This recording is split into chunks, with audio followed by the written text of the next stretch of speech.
Isinilang ka man na walang karangyaan, sa pagmamahal na may punot higit pa sa yaman.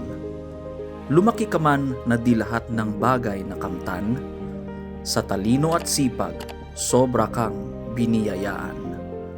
Tinilaga na mamuno sa ahensyang noon nalalanta, kulang sa dilig at alaga. Namunong may liwanag na pangitain, taglay ang pusong busilak at mahabagin.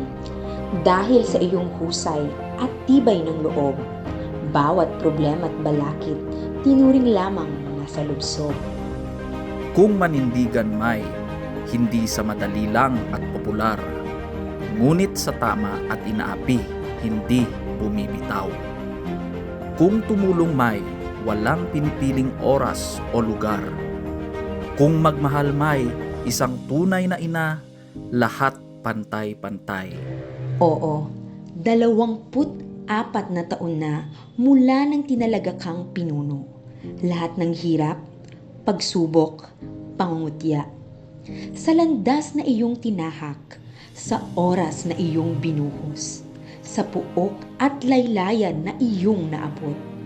Tumindig kang buo at hindi sumuko. Sugatan man minsan, ni kailanman hindi iniwan ng tapang.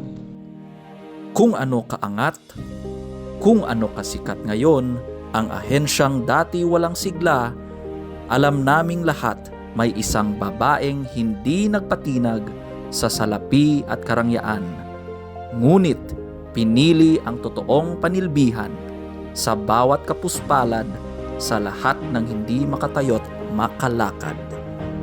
Kung ano man ang ginhawa ngayon, o kaya tiyak na landas na tatahakin sa marami pang mga taon, walang dudang may pagsilbing tunay, magaling at walang pag-aalinlangan, magpapatuloy habang ikaw ay may buhay.